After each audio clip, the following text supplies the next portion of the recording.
My name is Sanjeev Gadhia and I'm the CEO of Astral Aviation. I'm here at the Flower and Perishable Logistics event in Nairobi.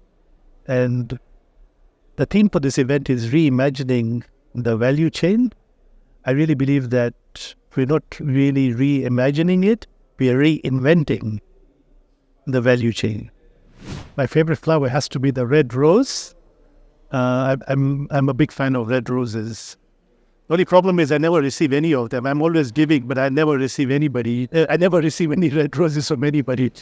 So when I got married, I decided to gift my wife a bouquet of red roses in the shape of a heart. And then the flowers were delivered to the office, and my boss actually asked me, who's died? So I said, what do you mean who's died? He actually went on to tell me that you only give a bouquet of red roses in the shape of a heart to somebody who's passed away. So I was actually going to give a bouquet of red roses, which I thought was meant to be for my wife, but it was actually a wreath. So I was quite lucky that I didn't take it home, and I returned it. And otherwise, I would have definitely gotten beaten up. Well, we've achieved a lot of milestones, and I think 5 might be too little.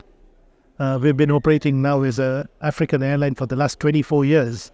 And in this 24 years, we've gone through so many experiences. We've had so many opportunities of milestones. And a lot of them have been very, very positive. We've played a very active role during the period of the COVID-19. That was a very major milestone, having the opportunity to bring the vaccines to approximately 45 countries in Africa out of the 54. So that was a very major milestone, and we were quite honored to be of service to the continent as a large. But we've actually had also other areas where we made a very large impact. We've participated in elections where we've transported election materials. We've transported food for UN peacekeepers. We've transported food and medical items for almost every humanitarian disaster that has actually happened in Africa. And I think these are the ones which are very special, because these are the ones you only do it once or twice, but you always remember, because it is the impact that we make on the lives of the people that we serve that is very special, and it always leaves a lasting memory. Why all the different on that? Being an airline operating from Africa, we go through a lot of challenges. The biggest challenge that we have is the high cost of doing business in Africa. We are faced with high taxes. We have high fuel prices compared to other regions. And generally, the lack of liberalization can be a very, very major challenge in many of the countries that we're operating into, because you're actually seeing a situation where a lot of the markets in Africa are not liberalized. So this creates challenges in terms of market access, but also higher operating cost. Again, with challenges comes a lot of opportunities. We see a lot of opportunities in every challenge that we face. And we always realize that for every one challenge that will come up, there'll be 3 opportunities. The only thing is that you need to have the right mindset to look at the challenge as an opportunity and not as the end of the road. So this is something that we've been very fortunate that every challenge that's come our way has actually translated into an opportunity, if not at that moment, but it is at some point of time in the future. So the government plays a very, very important part in terms of enabling an environment where business can continue to operate very favorably. And I think one thing which is quite important is to have the right infrastructure to support the exports of flowers. Now, I'm not talking about the infrastructure at the airport. We're talking about the infrastructure at the farms, the cold chain, the road network. Because what is the point of being the largest exporter of flowers in Africa when your road network cannot support it?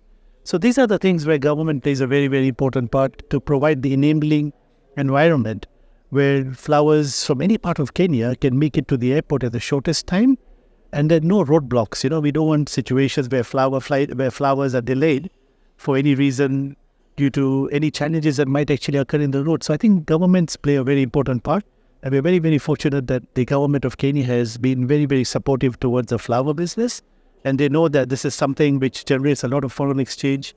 It employs a very large number of people at the farms, and the direct and the indirect opportunities are being felt across the economy. So there's a lot of collaborations.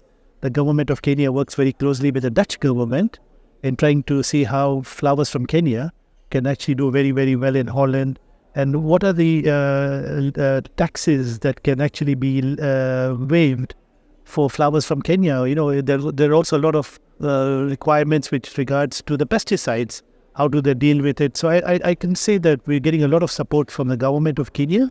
And we're truly honored and blessed that we have a government which listens to the private sector. Oh, absolutely. And Eldoret is very dear to us. We've been operating to Eldoret for many years. And approximately 1 year ago, the flights had to stop because of certain changes in the regulatory framework relating to cargo imports out of Eldoret. But Eldoret has a huge potential because Eldoret is in the middle of the Rift Valley region, which is one of the most fertile regions in Africa. A lot of the flowers are actually grown there. A lot of the fresh fruits and vegetables are grown there. But yet, the shippers from Eldoret have to truck everything to Nairobi. And there's always been a situation when we've actually been asked, why can't we not fly exports from Eldoret? Because we're already coming in with the imports. And we believe that we need a number of things to be put into place. The first is that the runway length has to be expanded. And this is something that our chairman of the Kenya Airports Authority confirmed, that the Airports Authority is extending the runway, number one. Number two, we also need to make sure that we have fuel available at Eldoret International Airport, which is currently not the case, which means that we still have to come to Nairobi to fuel. And there is a tender which is out, and we are very confident that within a month, the fuel will be put into place. The third thing which is very important is we need to make sure that there are cold storage facilities at the airport where we can actually be able to receive flowers. They can be inspected, they can be palletized in preparation for the flight. So if these three things are actually put into place, then we are very, very confident that we will actually be able to also see the day when we will be able to carry flowers, fresh fruits and vegetables from Eldoret and take them to the Middle East as phase one and eventually to Europe. Sustainability for us is a long-term journey. We have to first of all appreciate that the aircrafts that we operate are very old. So we've actually got a 5-year replacement strategy where we will be replacing our older aircrafts with newer generation aircrafts. Having said that, we are one of the very few airlines in Africa which submits our carbon emission reports to CORSIA, which is something that we do on a voluntary basis. We're not obliged, but we still do it. And we record all our carbon emissions and we file them diligently.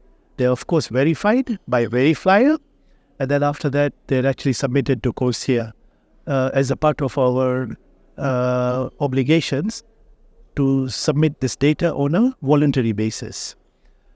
We still believe that we've got a long journey ahead of us in terms of trying to make an impact, but I'll just give you an example. Currently we have a drones division where we are doing a lot of seeds for the reforestation projects. So we're actually contributing towards new forests which are actually being seeded using drone technology at a rate which is much faster than doing it manually.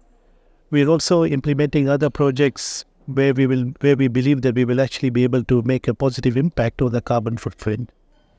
So we are going by the guidelines which were announced at COP28, which is a 5% reduction in carbon emissions by 2030, and we are going to be able to manage that. We still feel that we will have to go for a more aggressive approach towards carbon emissions, getting to the levels of at least between 15 to 20% over the next 10 years because of the change of the aircrafts that we will be operating. So definitely this is one part of the strategy. The second part is to also get ready towards the consumption of SAFs. One of the problems that we have is that the cost of SAFs are still very, very high, but they're coming down. As more and more airlines are able to increase the utilization, and we believe that in Africa, we have the raw materials which are used for manufacturing SAFs. And I'll just give you a good example. An Italian company called ENI exports oil seeds from Kenya to Sicily to make SAFs. So what we're telling our government is that why can't we not process the same seeds and make SAFs locally in Kenya for the use of African airlines like Kenya Airways and Ethiopian Airlines? And I really believe that this is a part where African governments have to play a very bigger role to stop the exports of oil seeds, which are going into other regions, for it to be converted into SAFs, and then we're importing the same thing back. So where is the value addition? What have we benefited as a country? So I think these are the things that we will actually see where if we are able to produce SAFs locally using our local oil seeds, we will actually see a situation when the cost of SAFs will be as competitive as the cost of fossil fuel. And I look forward to the day when SAFs would actually be cheaper than fossil fuels. Yes, and also no. I believe that African governments don't have the resources to provide subsidies, unlike China and India and the European countries, because a lot of the African countries have budgetary deficits. So it's very, very difficult for me to go to my government and ask them to subsidize me. So this is a part that we would actually have to look at approaching organizations who are dealing in sustainability projects to try and look at some kind of a support from them. But we believe that we should not expect too much from our governments. We should actually try and look at other forms of how we can actually be able to get the subsidies either through our clients or through donors who can actually be able to support us in some of the sustainability initiatives. So the amazing thing is I've attended every flower logistics event since 2016. We've been your partners. We've been sponsoring every year this event because we believe that this is a very important event. And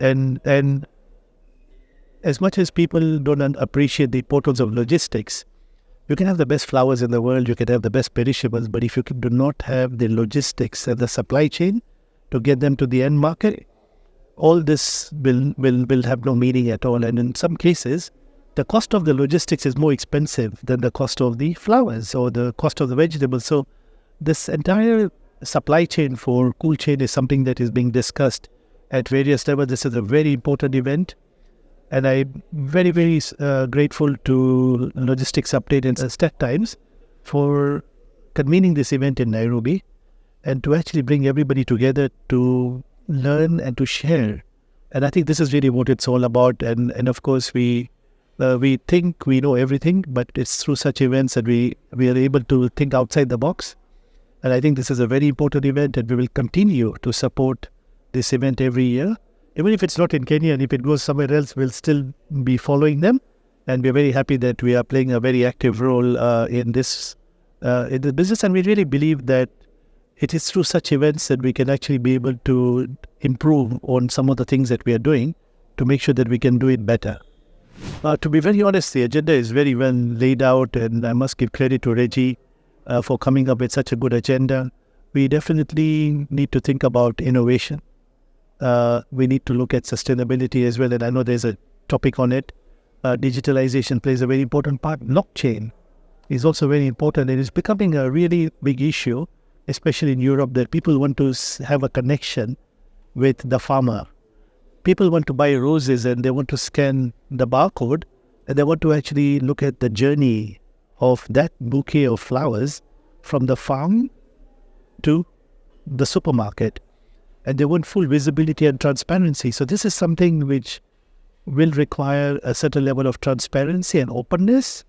And I really believe that that will be very positive, because if I am looking at the next generation, they're becoming very, very particular about the carbon footprint. And you'll see a situation where more and more of these consumers would actually be very, very focused on the carbon emissions. So whether it's flowers, whether it's fresh fruits and vegetables, it could even be garments, which might be made in Bangladesh and end up in the US. So everybody wants to go a little bit deeper. And if that information is available, then they will still buy it, but with a conscious.